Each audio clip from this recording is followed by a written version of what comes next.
A black pilot, in full uniform, stands on the tarmac next to his multi-million-dollar jet. He's the captain. He's the owner. Seconds later, a stressed-out desk agent, backed by the new, white co-pilot, orders him to leave the airport. She threatens to call security. The captain is banned from his own flight. But the power dynamic is about to flip so fast it will cause whiplash. The captain looks the co-pilot dead in the eye and says 4 words that will end his career, right there on the spot. This isn't just a story of discrimination. It's a story of instant, brutal karma. The air at Teterboro Airport, TEB, in New Jersey, has a special kind of chill at 4:17 a.m. It's not just the damp, pre-dawn cold of a late November morning. It's the metallic, high-octane tension of an airport that never sleeps. Teterboro is the beating heart of private aviation for the most powerful city on Earth. Tonight, that heart was pumping against a backdrop of freezing fog and the threat of ice.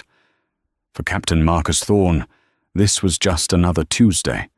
He stood under the harsh white floodlights on the ramp, his breath pluming in front of his face. He was 42, with a presence that seemed to absorb the light around him, calm, contained, and absolute. His uniform was impeccable, a crisp white shirt, black tie held fast by a simple silver clip, and captain's epaulets on his shoulders. He was performing his walk-around inspection of N9010TH, his flagship, his baby, a Gulfstream G650IR, a $70 million testament to a decade of relentless work. Thorne Aviation, the name written in subtle, elegant script near the main door, was his. He wasn't just a pilot, he was the founder and CEO. He had built this company from a single leased aircraft to a fleet of 8, becoming the go-to charter for tech moguls and royalty who valued one thing above all: flawless execution. Marcus ran a gloved hand along the leading edge of the wing. He was checking for any trace of ice. Ice was the enemy. It changed the shape of the wing, disrupted airflow, and could kill you. He was meticulous. He had to be. He'd learned his trade in the Air Force, flying C-17s into places most people only saw on the news. Complacency was a luxury he could not afford. The FBO, the fixed base operator, essentially the private jet terminal, was signature flight support, a glass and steel oasis of warm light and expensive coffee. Inside, Marcus's new first officer was supposed to be running the weight and balance calculations. The FO's name was Chad Miller. Chad was a new hire, just 3 weeks into his 6-month probationary period. He'd come with a decent resume, some time on a regional jet, type-rated in the G650, but something about him had put Marcus on edge. It was a faint, unplaceable static of arrogance. Chad had that easy confidence of someone who had never truly faced consequences, a fail-upward energy that Marcus recognized instantly. In the interview, Chad had spent more time talking about the pilot's lounge at Teterboro than he had about de-icing procedures. Marcus completed his inspection, the roar of a departing Challenger 350 ripping through the quiet. Everything was perfect. The fuelers had done their job. The plane was clean, stocked, and ready. He gave the nose gear a final, firm tap, a small superstition, and walked toward the warmth of the FBO. As he entered, the smell of burnt coffee and ozone hit him. The terminal was quiet, save for the hum of vending machines and the frantic tapping of a keyboard. Behind the granite counter was Karen Hastings, the shift supervisor. Karen was perpetually stressed. She saw the world as a series of potential violations, and her job was to stop them. Marcus saw Chad Miller leaning against the counter, a paper cup in his hand, laughing with Karen about something. He wasn't at the flight planning computer. "First officer," Marcus said, his voice quiet but cutting through the space. Chad turned, his smile fading a fraction. "Oh, hey, Chief. All set?" Marcus disliked that. Chief. It was a casual, dismissive term, one that subtly chipped away at the 4 stripes on his shoulder. "The walk-around is complete," Marcus said evenly. "I trust the weight and balance is filed and you've checked the de-icing holdover times with the ground crew?" Chad waved a hand. "Almost there. Just grabbing a coffee. Karen here was just telling me about the time a senator tried to bring a pet llama through here." Karen giggled, then composed herself as she saw Marcus's expression. "Captain." "Ma'am." Marcus nodded. "Weather looks tight. We have a 5:30 wheels up for London. Our passengers will be here in 10 minutes. I want that flight plan finalized." Right. On it, Captain. Chad snapped his fingers, his eyes blank for a split second. He'd forgotten his name. It was a flicker, but Marcus saw it. "Thorn," Marcus said, the word dropping like a stone into a cold pond. "Captain Thorn." "Right, Thorn, got it." Chad grinned, but the grin didn't reach his eyes. He sauntered over to the pilot's workstation. Marcus watched him go, a knot tightening in his stomach. This wasn't just forgetfulness. This was a symptom. In the cockpit, trust is not a bonus. It is the entire foundation. If your co-pilot couldn't be bothered to remember your name, what else was he neglecting? "Jenna," Marcus said to his flight attendant, who was meticulously organizing catering manifests. Jenna Rodriguez was the best in the business. She'd been with him for 5 years. "Yes, Captain?" "Keep an eye on the door. Mr. Chen is always early. I'm going to the cockpit to run the pre-flight sequence myself. I'll be back for the final weather brief." "Of course, Captain." She knew his rhythm. She, unlike Chad, saw and respected the uniform, the man, and the company. Marcus walked back out onto the ramp, leaving Chad and Karen under the fluorescent lights. The brief, uncomfortable interaction was a small, discordant note in the symphony of the pre-dawn. Marcus didn't know it yet, but it was the prelude to an explosion. Marcus settled into the left seat of the Gulfstream. The cockpit was his sanctuary. It was dark, save for the dim green and amber glow of the standby instruments. He flipped a series of switches, and the avionics screens flickered to life, bathing him in the cool blue light of the Plainview Cesu flight deck. The twin Rolls-Royce engines were silent, but the aircraft felt alive, its complex systems humming in response to his touch. He began the pre-flight procedure, a spoken-word liturgy he knew by heart. "Battery master, on. Standby power, auto. Nav lights, on." His movements were economical, precise. This was where he belonged. Up here, at 41,000 feet, there was no race, no judgment. There was only the machine, the mission, and the sky. The sky was the most honest thing he knew. It didn't care what you looked like, it only cared how you flew. He spent 10 minutes verifying every system. Hydraulic pressure, fuel load, oxygen levels. He loaded the transatlantic route. TEB, HFD, Gander, 52NO50W, 53NO40W, EGJEX, London Luton. He was so focused, so in the flow, that the tension from the FBO dissolved. Finally, the cockpit was configured. He unbuckled and stood up in the low-ceilinged space. All that was left was the final weather briefing and clearance from the tower. He walked back down the air stairs and into the FBO. The scene had changed. The passengers had arrived. David Chen, the CEO of a multi-billion-dollar AI security firm, stood by the door with his 2 legal advisors. Chen was a man whose time was measured in millions of dollars per minute. He was flying to London to close a merger that would reshape his industry. He was a long-time client and respected Marcus immensely. "Captain," Chen said, offering a crisp nod. "Mr. Chen, welcome," Marcus replied warmly. "We're just waiting on our final clearance. We should be boarding in 5. "Excellent." Marcus turned to the counter. Karen Hastings was on the phone, her voice high and strained. "No, I understand, but the manifest I have is—" Chad Miller was not at the flight planning station. He was standing next to Karen, his arms crossed, a smug, proprietary look on his face. Marcus walked toward them. "First Officer Miller, I need the final fuel load report." Chad ignored him. He was looking at Karen. "See? I told you. He's back." Karen hung up the phone. She looked at Marcus, her face a mask of professional anxiety. "Sir," she said, her voice overly loud, as if addressing a disoriented passenger, "I'm going to have to ask you to step away from the secure area." Marcus stopped. He was standing 3 feet from his own co-pilot. "I beg your pardon?" "I don't have you on any manifest, sir," Karen said, her eyes flicking nervously to David Chen, then back to Marcus. "Not as crew, not as a passenger. You are not authorized to be on the ramp or in this facility's sterile zone." The entire terminal seemed to go silent.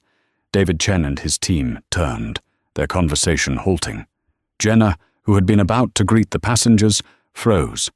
Marcus felt a familiar, cold dread seep into his gut, but it was overshadowed by a sudden, white-hot clarity.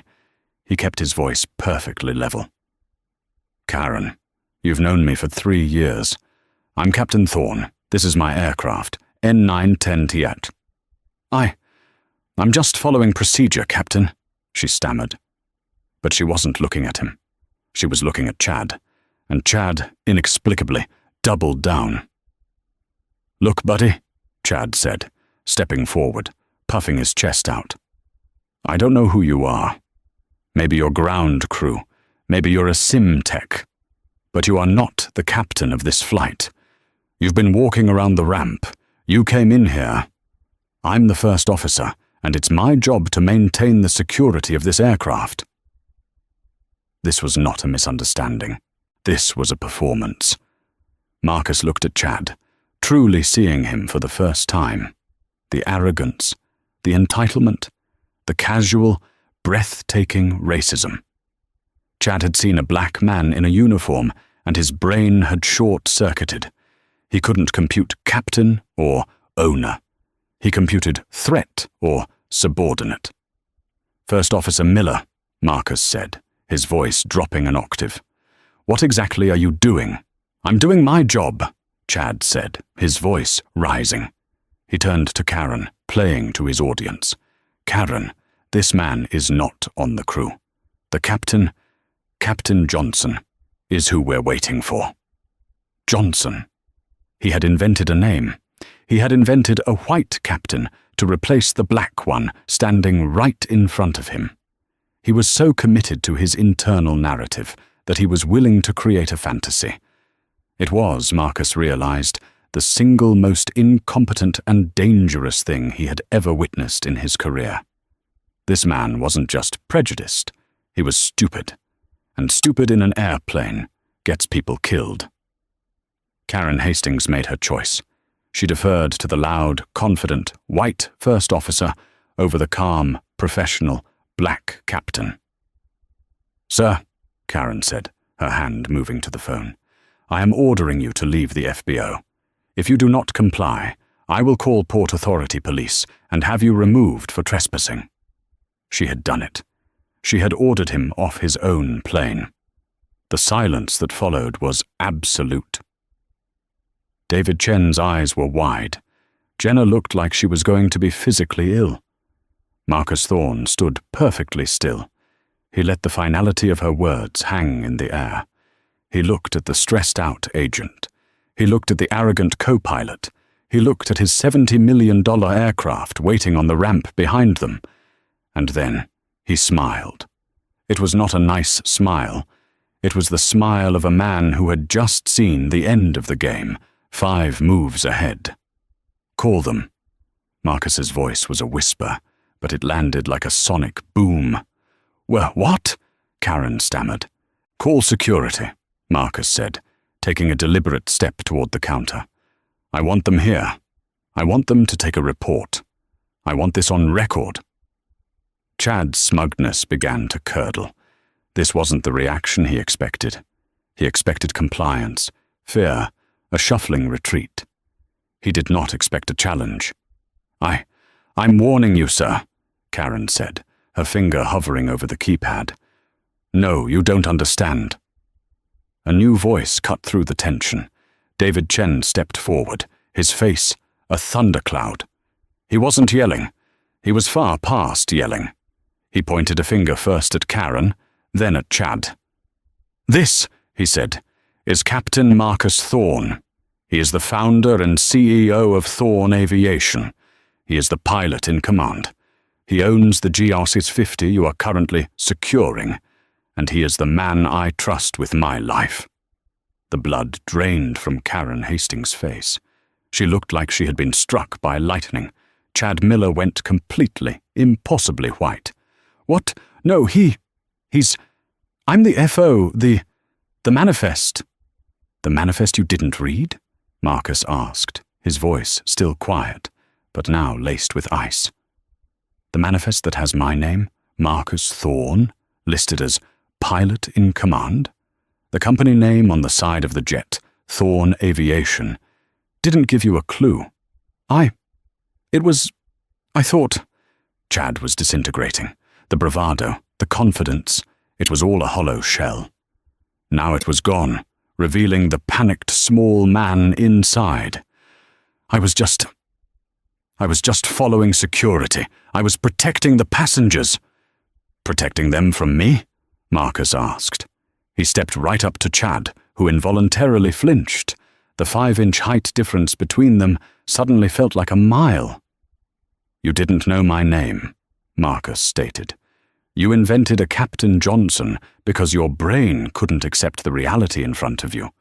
You stood here, in front of my client, and you humiliated yourself. You humiliated my flight attendant, and you insulted my company. Marcus turned his head slightly to Karen. And you enabled him. You didn't check your own system. You didn't look at the tail number's registration. You took the word of a probationary new hire over a man you've seen every week for 3 years, because it was easier. He turned back to Chad, who was now visibly trembling. Wait, Captain, listen, Chad pleaded, his voice cracking. It was a mistake. A really, really dumb mistake. I'm sorry. Okay? I'm sorry. We've got a flight to catch. Let's just get to the plane. I'll nail this flight. I promise. He even tried a shaky, pathetic laugh. Marcus just stared at him. He let the silence stretch, filling it with the co-pilot's frantic, shallow breathing. He thought about the trust. He thought about the ice on the wings. He thought about a split-second decision over the North Atlantic. He thought about this man, who, under pressure, didn't just fail. He fabricated a reality to suit his prejudice. This wasn't a mistake. This was a character flaw, and in aviation, character flaws are tombstones. Mr. Chen, Marcus said, turning to his client, I must sincerely apologize. We will be delayed. I am 1 pilot short. Chen nodded, understanding immediately. Do what you have to do, Captain. Marcus turned back to Chad. The smile was gone. First Officer Miller, Marcus said, and his voice was now the official, cold voice of a CEO. Your probationary period with Thorne Aviation is terminated, effective immediately. Chad's jaw dropped. What? Now? You can't. It was a misunderstanding. Give your company ID and your ramp credentials to Miss Hastings, Marcus commanded. You are no longer an employee of this company. You are no longer welcome on my aircraft. This is insane, Chad shrieked, his voice climbing into a desperate register. You're firing me. For this? It's reverse discrimination. I am firing you, Marcus said, his voice flat and final. For catastrophic incompetence. I'm firing you for failing the most basic component of crew resource management. I'm firing you because I cannot and will not trust my life, my passengers' lives, or my aircraft to a man who invents a reality, because he doesn't like the one he's in. You are a liability. You're done." Chad just stood there, his world collapsing in real time. "Now," Marcus said, turning away from him, his focus already on the next problem. "Give her your ID, and then you can call an Uber. You are to be off airport property in 10 minutes. He looked at Karen Hastings, who was frozen in horror. "I will be dealing with you and your general manager when I return from London." He then keyed his radio, bypassing the FBO entirely. "Teterboro ground. This is Gulfstream N910TH at signature. We are reporting a crew change and will be filing a new flight plan. Expect a 30-minute delay." He had a $70 million jet, a multi-billion-dollar client, a 3,000-mile flight, and no co-pilot. The clock was ticking. The FBO was trapped in a vacuum of stunned silence.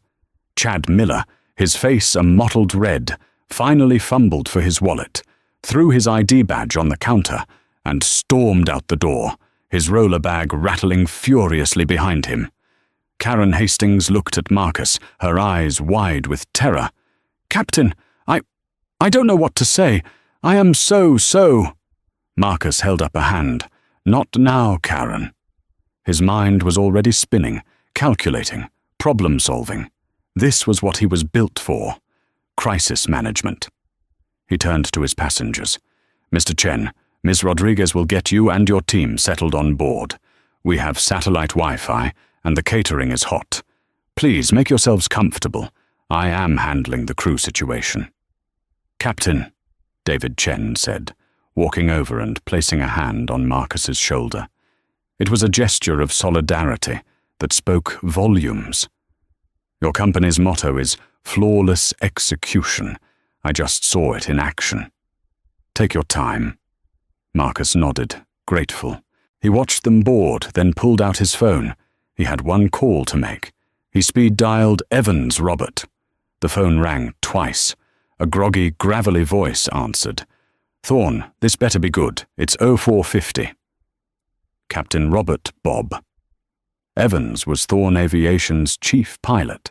He was 64, a semi-retired legend who had flown everything from F-4 Phantoms in Vietnam to 747s for Pan Am. He was white, old school, and had zero tolerance for fools. Marcus had hired him specifically to set the standard for the company. "Bob, I need a right-seater," Marcus said, no preamble. "Now, Teterboro, GO 6450. There was a sound of movement, a bedside lamp clicking on. "Where are you?" "Signature, on the ramp, N910TH, wheels up for Luton." "Where's Miller?" Bob asked, his voice already sharpening, wide awake. "Miller is no longer with the company," Marcus said. A pause. Bob Evans could read a 3-volume novel in that one sentence. "Understood. I was scheduled for a sim session at 8. I'm already dressed. I'm 20 minutes out." "You're a lifesaver, Bob."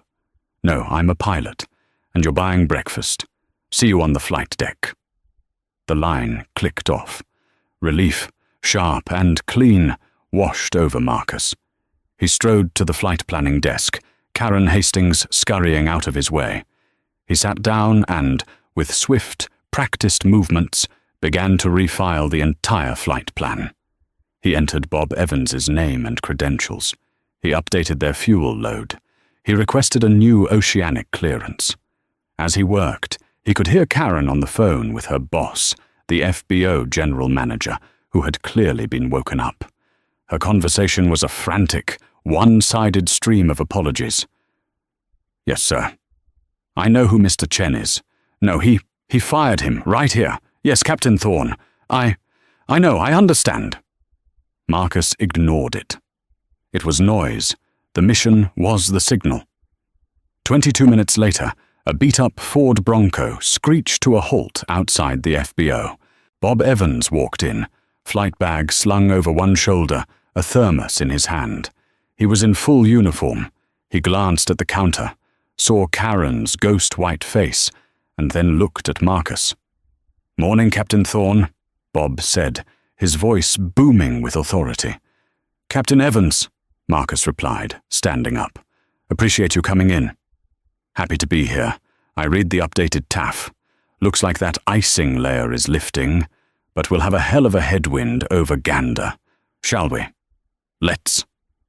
The two men walked out onto the ramp, a picture of perfect, contrasting professionalism. The older white veteran and the younger black CEO, completely in sync.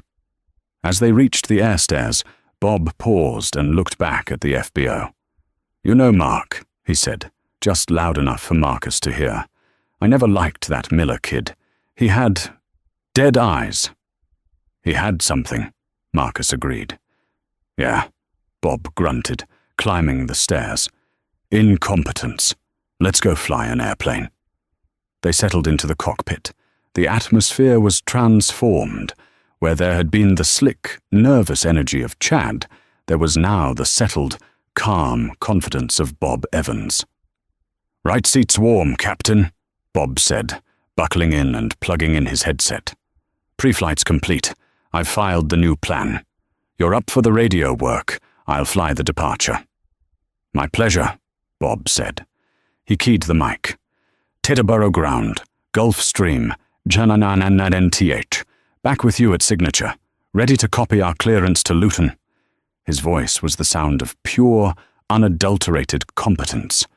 At 5:34 a.m., just 4 minutes behind their original scheduled departure, the G650's wheels left the runway. Marcus rotated the aircraft into the dark, misty sky. The power of the engines a comforting roar behind him.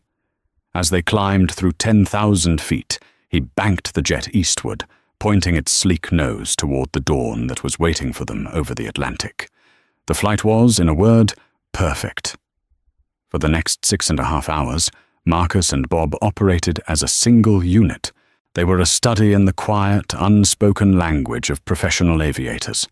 They managed fuel, navigated weather deviations, and provided updates to Shanwick Oceanic Control with an easy, practiced rhythm. Inside the cabin, Jenna Rodriguez worked her magic. The passengers, insulated from the cockpit's silent efficiency and the drama that had preceded it, were comfortable.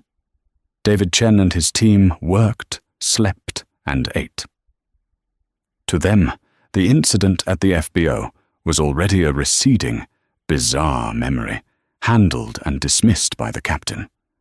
But for Marcus, as the jet leveled off at 43,000 feet and the sun blasted the cockpit with blinding, pure light, the adrenaline began to fade.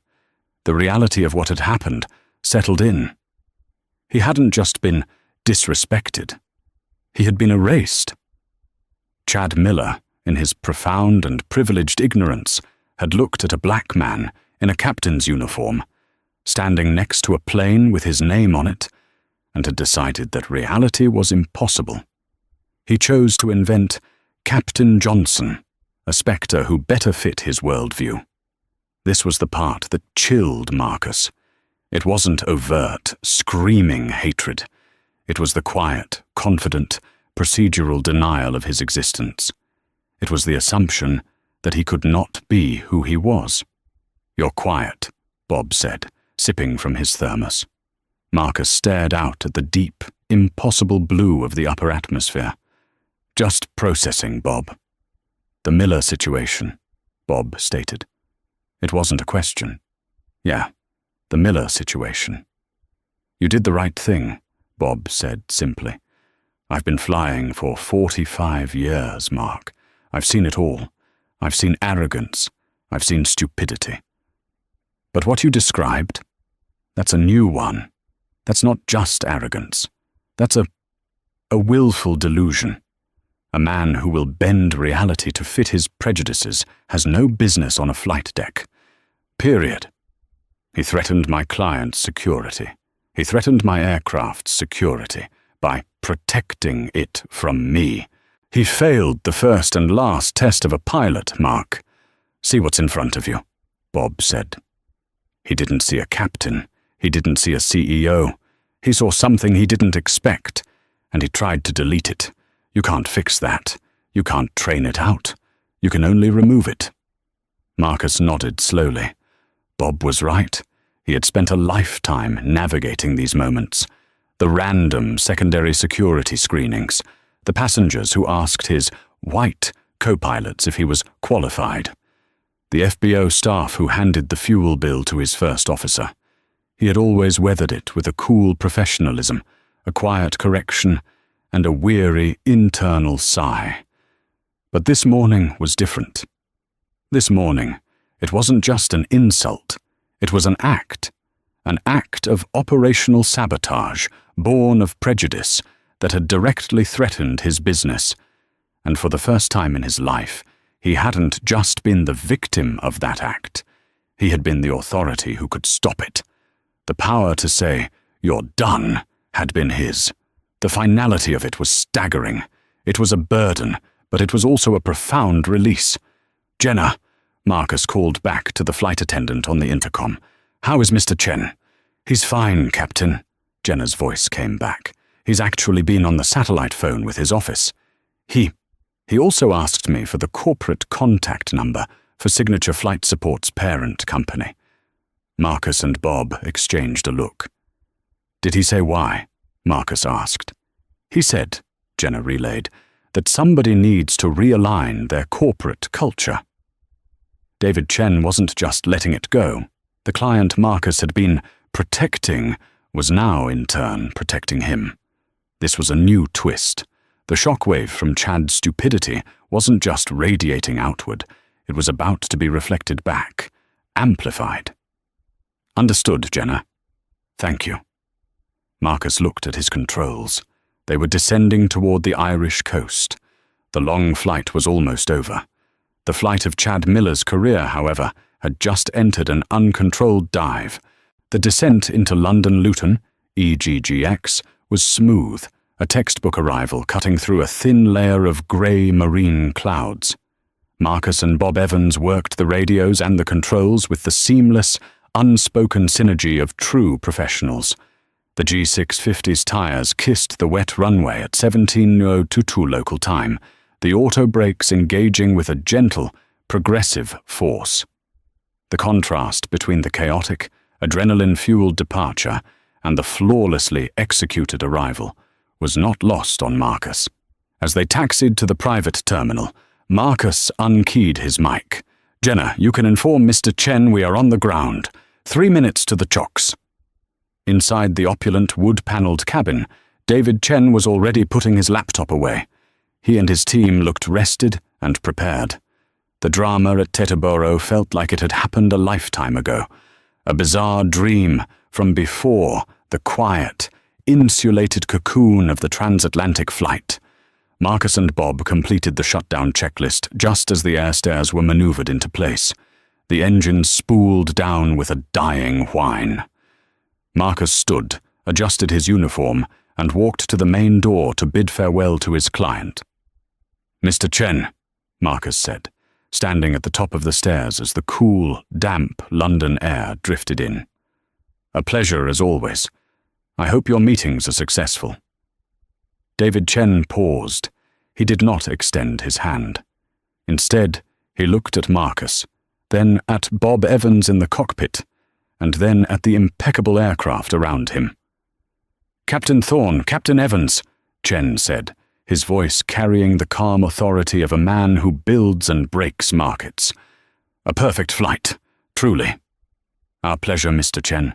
Congratulations in advance on the merger," Marcus replied, maintaining his professional bearing. Chen's eyes held Marcus's. There was no pity in them, only a sharp, analytical assessment. "I've already been on the satellite phone with my COO in San Francisco," he said, his voice dropping slightly. "This morning, what I witnessed was not just an insult. It was a failure of security, a failure of procedure, and a catastrophic failure of judgment. It was a liability." Marcus nodded slowly. "I agree, sir." "Competence is the only currency I trade in, Captain. You and Captain Evans demonstrated it. Your former employee demonstrated the alternative. My company cannot, and will not, tolerate exposure to that kind of liability, even by proxy." Chen gestured to his legal advisor, who was standing quietly behind him. My team will be in touch with yours. Thorn Aviation is now the exclusive carrier for all our executive travel. Global. Marcus felt his breath hitch. This wasn't just a pat on the back. This was a seismic shift. Chen's company, a dominant force in AI and cybersecurity, had executives moving across continents daily. This wasn't just a contract. It was an alliance. It was a multi-million-dollar deal, potentially tens of millions, landed not in a boardroom, but by an act of definitive professional integrity at 4:30 a.m. in a New Jersey FBO. Mr. Chen, that's extraordinary. Thank you. We will not let you down. I know you won't, Chen said. He finally extended his hand. That's why I'm making the deal. You don't tolerate liabilities. Neither do I. Good evening, Captain. As Chen and his team descended the stairs into the waiting black cars, Marcus stood at the door, the weight of the moment pressing in. He had just fired a co-pilot and, in the same stroke, secured the future of his company. Bob Evans came up behind him. Well, hell, Mark, I was just expecting a free breakfast. Marcus let out a short, sharp laugh. I think we can upgrade to dinner, Bob. 14 hours. That was the mandatory crew rest. 14 hours to sleep, eat, and reset their minds before the flight back to Teterboro. They cleared customs, took a car to their hotel, and agreed to meet for a late dinner. Marcus walked into his quiet, sterile hotel room. He pulled off his tie, the knot stiff, and unbuttoned his collar. He sat on the edge of the king-sized bed, the adrenaline of the past 24 hours finally draining away, leaving a profound, buzzing exhaustion. He had left his phone on airplane mode during the flight. Now he reconnected it to the world. It was a detonation. The screen lit up with a barrage of notifications, so rapid it looked like a glitch. 14 missed calls, 32 text messages, 28 new emails. He scrolled through the missed calls, his eyes widening. Michael Antonelli, GM, signature TEB. 4 calls, Stephen Hayes, Regional Director, signature. 3 calls, Alan Bishop, VP Ops, signature North America. 5 calls, unknown number, New York. 2 calls. And then the texts. Frantic streams from the same people. Alan Bishop. Captain Thorne, please call me the second you get this. My personal cell. I am standing by. Michael Antonelli. Captain, I am at a total loss. I need to speak with you. Stephen Hayes. Please accept my sincerest apologies, Captain Thorne. Alan Bishop is awaiting your call. David Chen hadn't just been on the phone. He had picked up the phone and dropped a tactical bomb from 41,000 feet, aimed directly at Signature Flight Support's corporate headquarters. Marcus took a deep breath, took a sip of water from the minibar, and dialed Alan Bishop's number. The man picked up before the first ring had even finished. Captain Thorne. The voice was high, strained, and laced with pure, unadulterated panic. Alan Bishop, thank you so much for calling me back. Please, let me be the first to say, on behalf of our entire global organization, how profoundly, profoundly sorry we are. What you experienced, what Mr. Chen's team witnessed, it is unacceptable. It is horrifying. It is indefensible. It is not who we are. Marcus leaned back against the headboard, the exhaustion giving his voice a flat, cold edge. Mr. Bishop, with all due respect, it is exactly who you were at 4:30 this morning. It's the choice your shift supervisor made. There was a pained sound on the other end. Fair. God, yes, that's fair. Captain, I want to assure you we are taking immediate, decisive action. The employee in question, Karen Hastings. What about her? Marcus asked, feeling a strange detachment. She has been suspended without pay, effective immediately, pending a full investigation, Bishop said, the words tumbling out. and investigation is a formality. We pulled the high-definition CCTV from the FBO. We have the audio. It's exactly as Mr. Chen's legal counsel described it to our CEO. There is no defense. Her decision to ignore your credentials, your uniform, your face, which our records show has been through her FBO 44 times in the last year, in favor of a probationary new hire spouting racist nonsense. It's a failure of judgment so complete that her employment is untenable.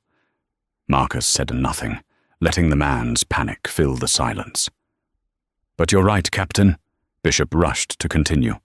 This isn't just one employee, it's a culture failure. The fact that she felt safer backing him than backing you is an indictment of our training, which is why, as of 9 a.m. Eastern, I have been authorized to implement a mandatory, system-wide retraining program for all 4,000 of our client-facing staff in North America. It will focus on credential verification, de-escalation, and unconscious bias. We are bringing in a leading diversity and security consultancy to build it. I will personally be overseeing the briefing at Titterborough upon my return. Marcus rubbed his temples. This was a corporate bloodletting. And Captain, Mr. Thorne, Bishop's voice dropped to a near plea. We understand that words are cheap. We need to demonstrate our commitment to rebuilding this relationship, to prove that we value your business, and frankly to beg your forgiveness. We would like to offer Thorne Aviation complimentary handling, landing fees and fuel at any signature FBO, globally, for 1 full year. Marcus did the math in his head. With the new Chen contract, his fleet would be moving constantly. That offer, it was worth hundreds of thousands of dollars, maybe more. I'll have my lawyers look at the proposal when you send it over, Marcus said coolly. Yes, of course, absolutely. Bishop sounded almost tearfully relieved. It will be in your inbox before you wake up. Captain, thank you. Again, our deepest apologies. Marcus hung up. He stared at the phone. Karma had struck Karen Hastings. It was swift, brutal, and corporate. She was a casualty of her own weakness, crushed by the gears of a machine, terrified of losing a billionaire's account. He scrolled through his texts again, past the apologies from signature. He saw a name he recognized, Jonathan Price, the family friend Chad had mentioned in his interview, the one who sat on the board of another one of his major clients. The text was a wall of blue. Mark, Jonathan Price here. I've just gotten off an absolutely brutal call with David Chen's office. I am beyond mortified. I just got the full report. I'm the one who passed Chad Miller's resume to your HR. He's my wife's cousin's kid. A favor. I had no idea. What he did is indefensible and reflects terribly on my judgment. I've already spoken to my own board. He is permanently blacklisted from all our corporate travel, and I've personally rescinded my recommendation from his file. Marcus read the next part twice. I've also made calls to the other references on his resume to inform them of his conduct. I am so deeply sorry for putting that liability in your orbit. This is a stain. Please let me know when you're back stateside. I owe you a very, very expensive steak and a full apology. Marcus put the phone down. That was the final nail. The good old boy network. The safety net of privilege that had likely caught Chad his entire life, that got him the interview, that gave him the unearned confidence to challenge a captain. That same network had just turned on him. It had ripped its threads away, not just letting him fall, but actively pushing him down. Why? Marcus knew exactly why. Chad hadn't just been racist. He had been stupid. He had been loud. He had performed his prejudice in front of a billionaire client and his legal team. He hadn't just insulted a black man. He had embarrassed a powerful white man. He had threatened a lucrative business relationship. He had made his family friend look like a fool, and in their world, that was the unforgivable sin. Chad Miller wasn't just fired. He was now, Marcus realized, toxic. He wasn't just unemployable at Thorn Aviation. He was a don't touch in the entire upper echelon of corporate aviation. His name was now a liability. Marcus finally stood up, walked to the window, and looked out over the lights of London. He felt no joy, no triumph, just the cold, heavy satisfaction of a problem being solved. The shockwave from his 4 simple words, "You are no longer welcome," was still radiating outward, and it was dismantling a life, piece by piece. 1 year later, the offices of Thorn Aviation were unrecognizable. The company had outgrown its leased space at Teterboro. The new headquarters was a state-of-the-art, 30,000-square-foot hangar and operations center at Westchester County Airport, HPN, a facility that smelled of new carpet, fresh paint, and the faint, sweet scent of Jet A fuel. Marcus Thorn stood in his new office, a glass-walled room that overlooked his hangar floor.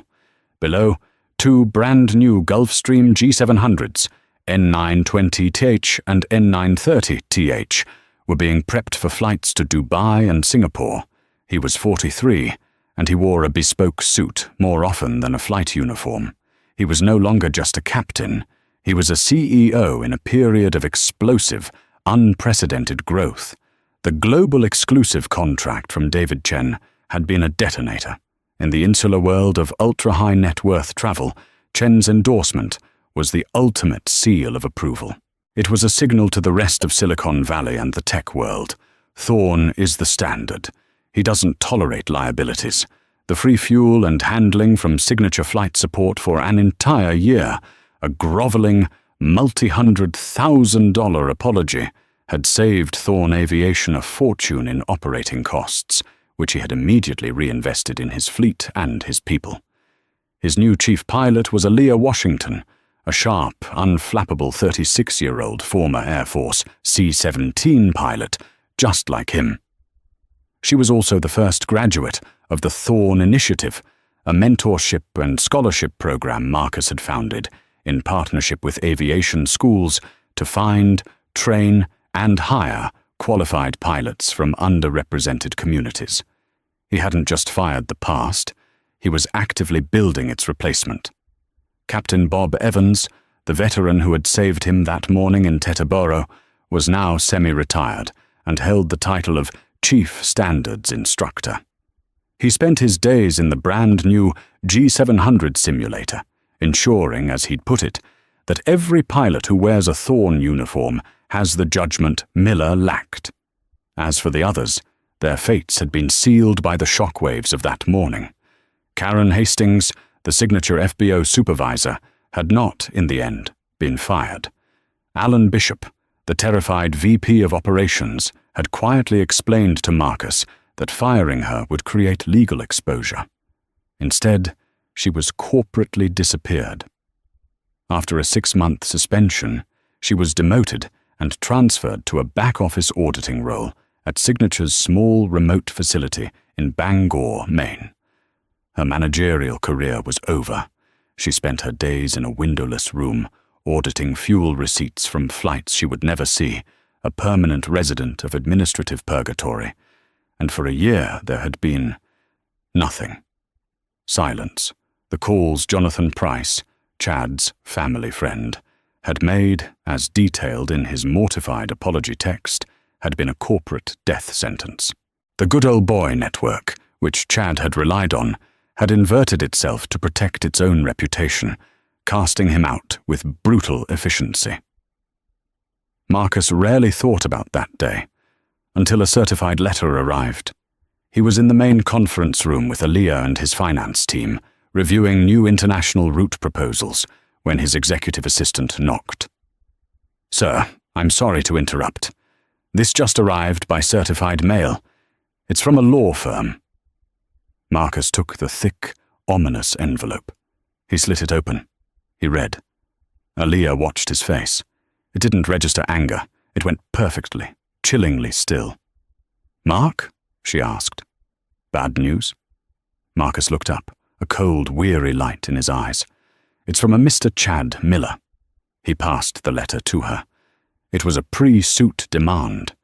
It alleged wrongful termination, defamation of character, and, most astonishingly, racial discrimination. Chad Miller was accusing Marcus Thorne, his black CEO, of firing him on the basis of his race. It claimed Marcus's arbitrary and capricious firing, along with defamatory statements made to industry colleagues, a clear reference to Jonathan Price, had rendered Mr. Miller unemployable. It demanded $5 million in damages to avoid a public and damaging trial. Aaliyah read the racial discrimination part and let out an involuntary, sharp laugh. "Is this a joke?" "He seems to think it isn't," Marcus said. He buzzed his assistant. "Get Sarah in here." Sarah Jenkins, Thorne Aviation's general counsel, walked in.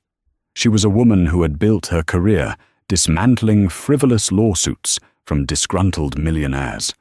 She read the letter once, then a second time. She didn't laugh. She smiled. "Mark," she said, leaning back and tossing the letter onto the polished table. "This isn't a lawsuit. This is the last, pathetic gasp of a drowning man. He's not suing you. He's begging. He's hoping you'll pay him a few $1,000s to go away. We're not going to do that.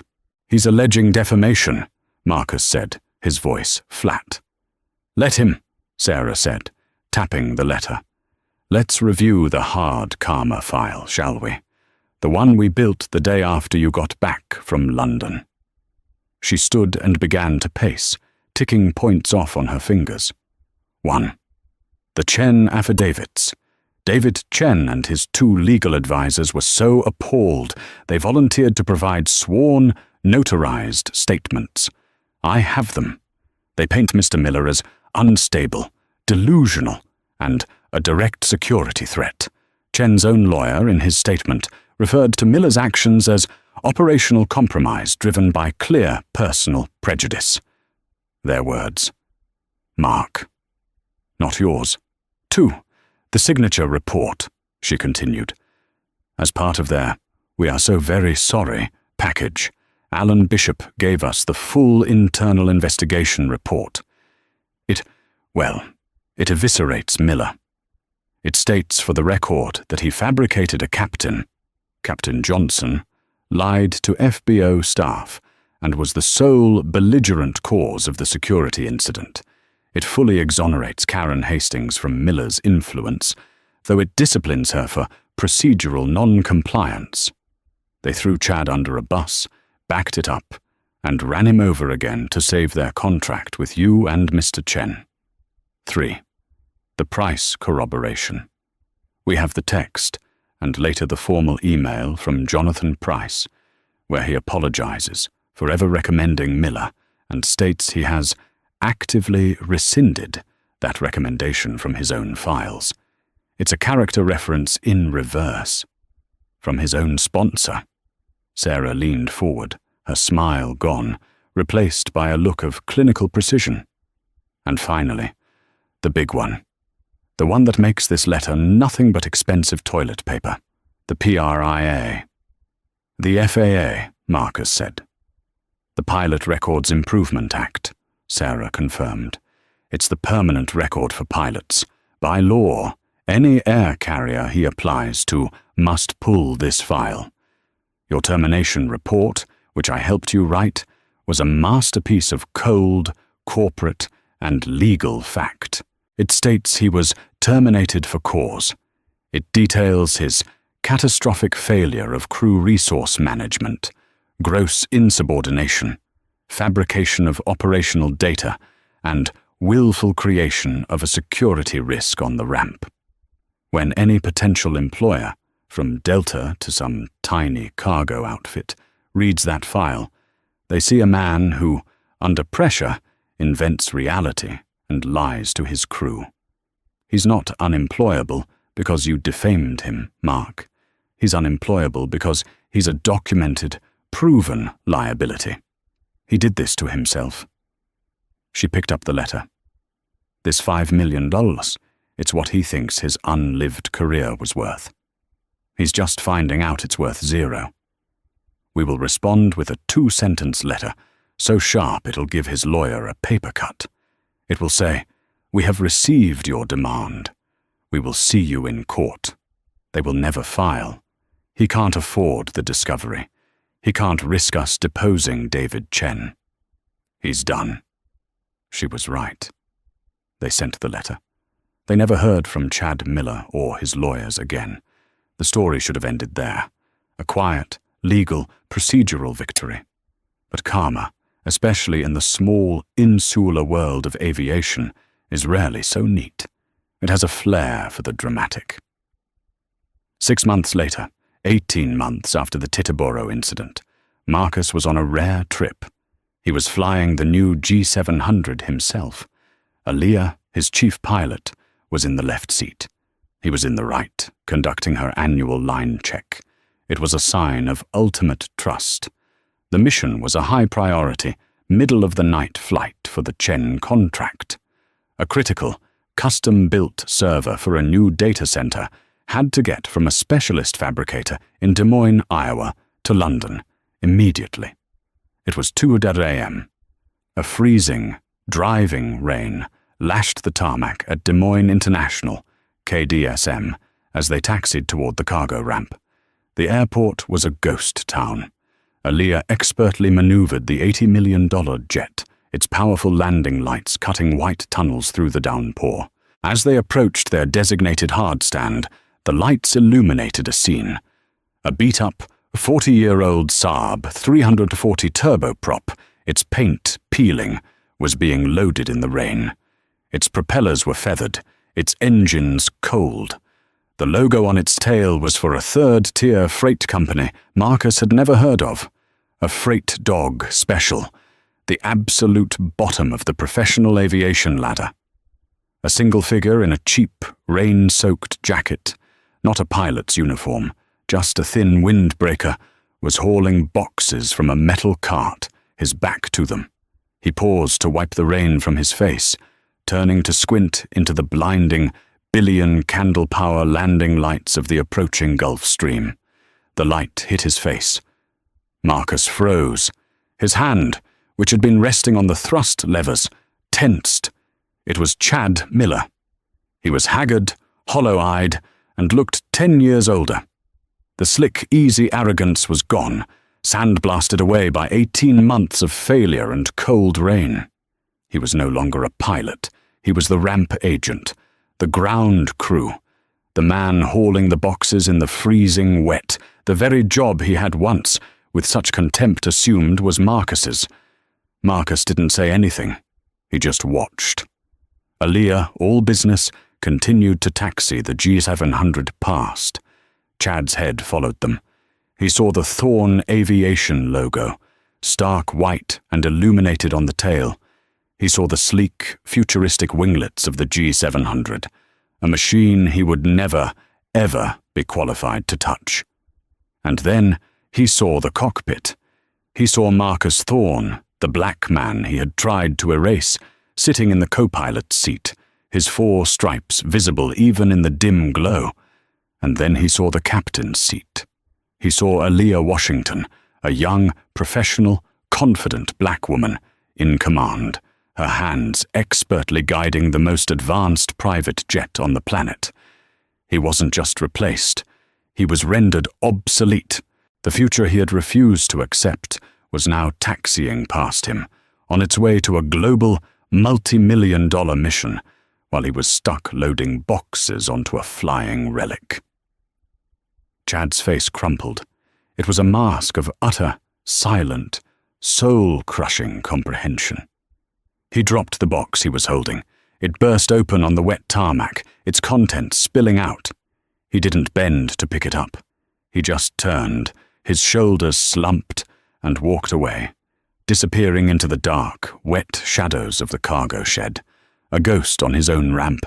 In the cockpit, Aaliyah hadn't noticed. She was focused on her flow. She brought the G700 to a perfect, gentle stop. "Parking brake is set," she said. Marcus watched the shadow disappear. He felt nothing. Not joy. Not pity. Just closure. The file was closed. The flight plan was complete. He took a deep, clean breath. He keyed the intercom, his voice perfectly calm, professional, and focused on the future. "Okay, Captain Washington," he said, formally passing the mantle. "Excellent landing. Let's get this bird shut down. We've got a long flight home." And that's what happens when arrogance and prejudice write a check that reality can't cash.